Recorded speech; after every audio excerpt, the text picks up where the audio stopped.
today.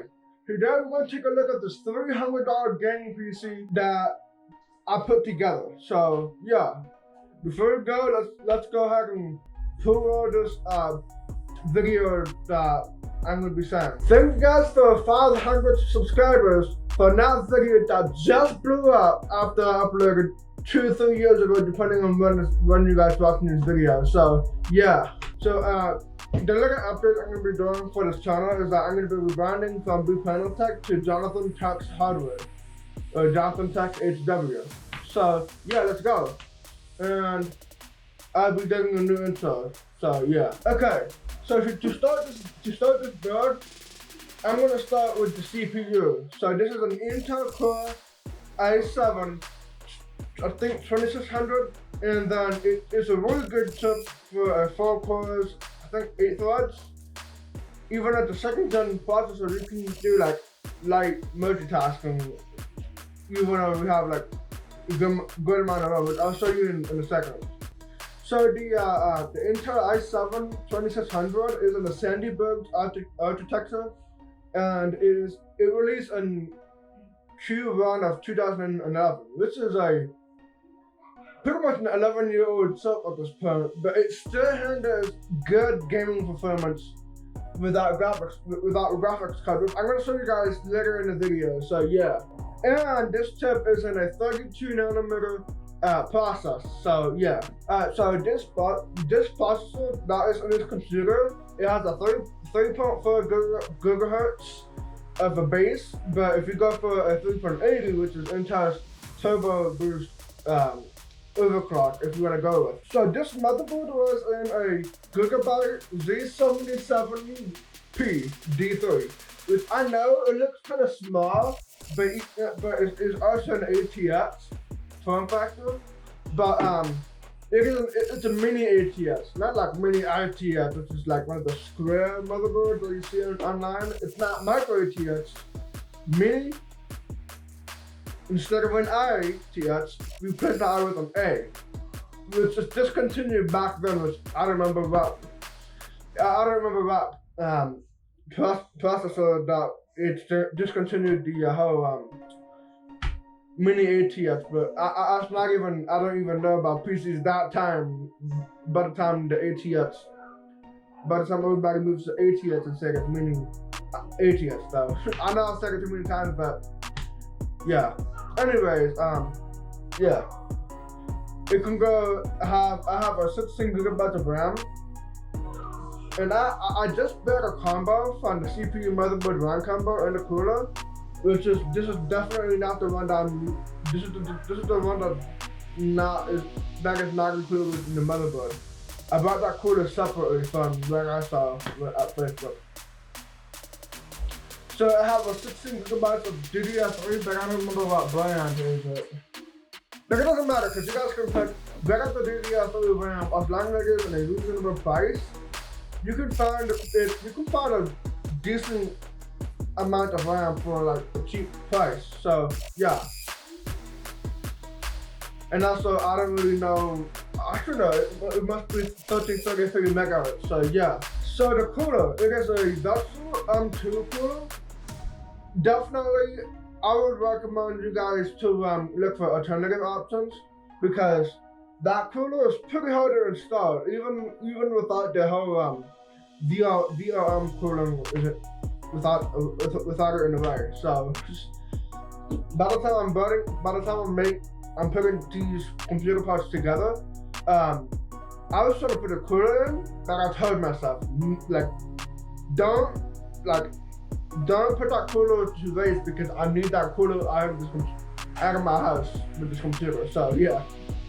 So if you guys see the fans, it is a Dutsu, I think it's one of the 3-pack Dutsu fans.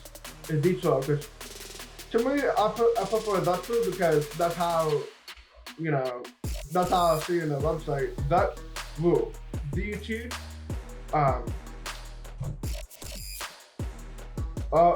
which is that's rule, not D12, because it depends on what people are saying, what they think is better. To me, that rule is better than D12 in my opinion. Anyways, I got a 3-pack RGB fan, and it includes a hub. But the problem with the hub is that when you connect these 3 fans, or more, depending on what pack you buy from Vetru or whatever brand that has a similar problem that I'm about to talk about, this thing can't read the RPM from the motherboard.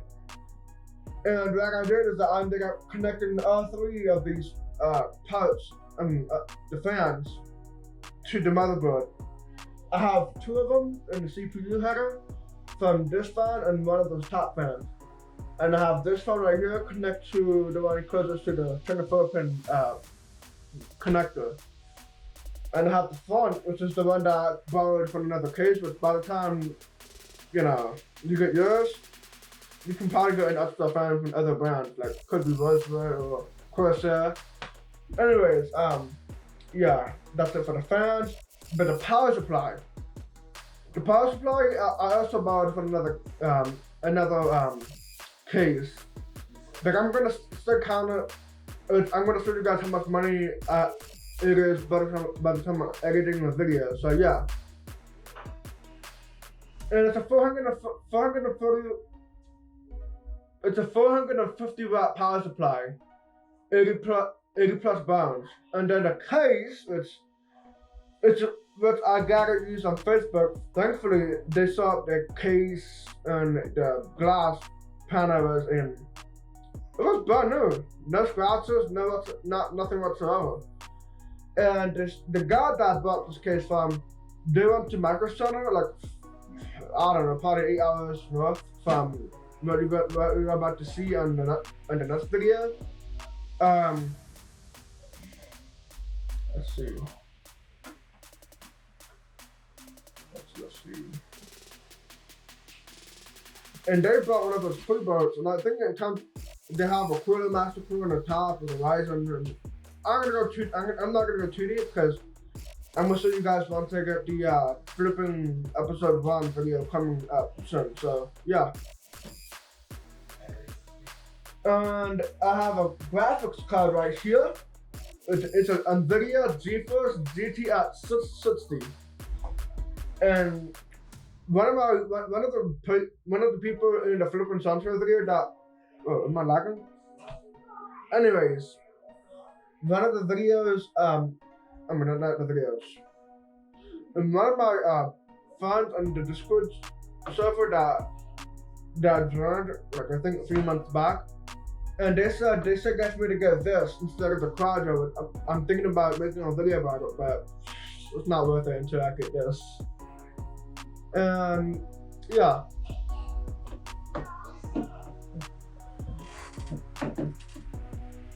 So I have what else is the inside of them, which is a 512 gigabytes of Western Digital Blue, and it's a really good drive. And I bought it for like $30.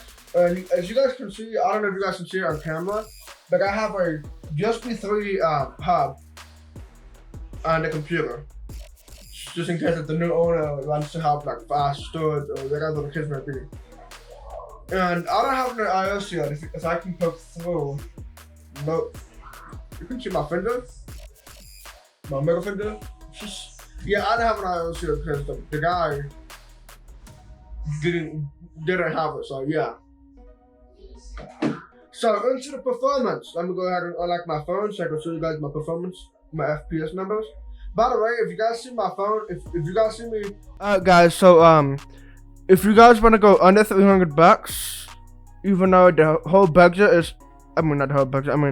The whole cost that I spent on a computer is $312, which is $12 over budget.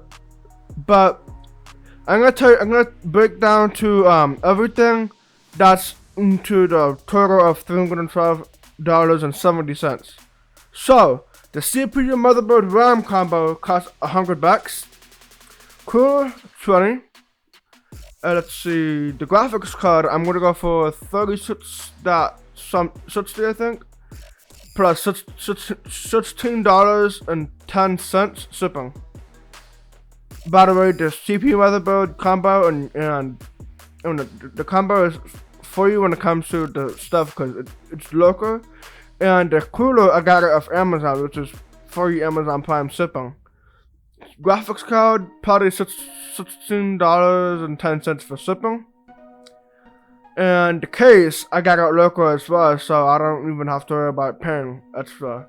So it's $50.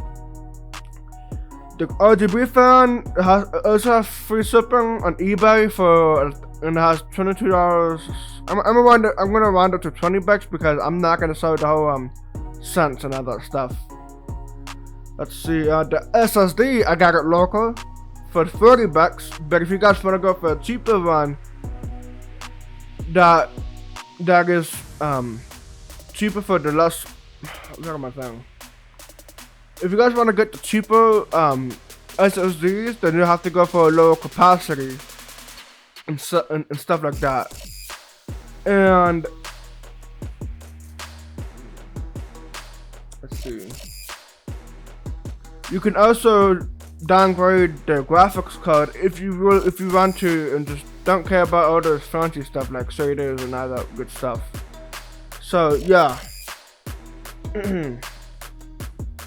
And also you can remove the RGB fans if you want to, because RGB fans is not gonna affect performance, especially the cooler. But if you want to go to a cheaper cooler, like something like a I don't remember, but could be anything that's cheaper, but as long as it is in a good reviews and stuff like that, it should be fine. You know, it's completely fine for that.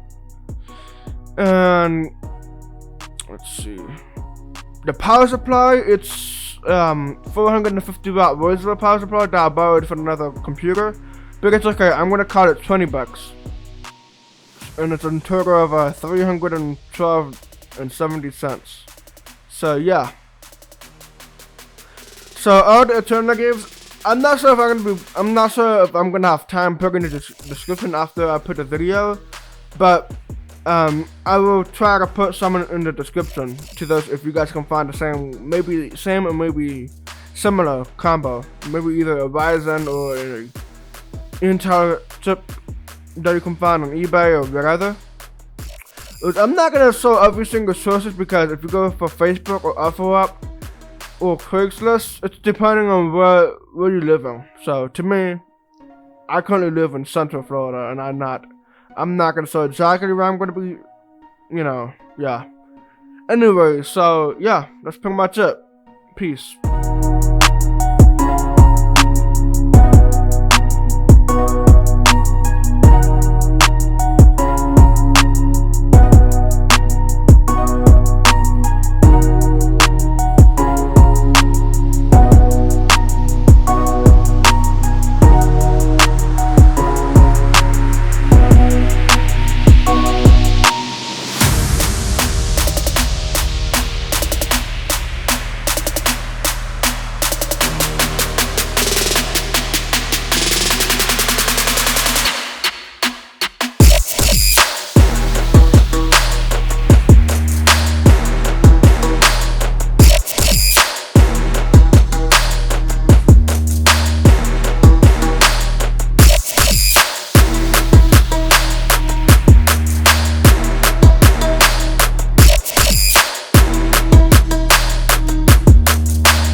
So yeah guys, so thank you guys for watching.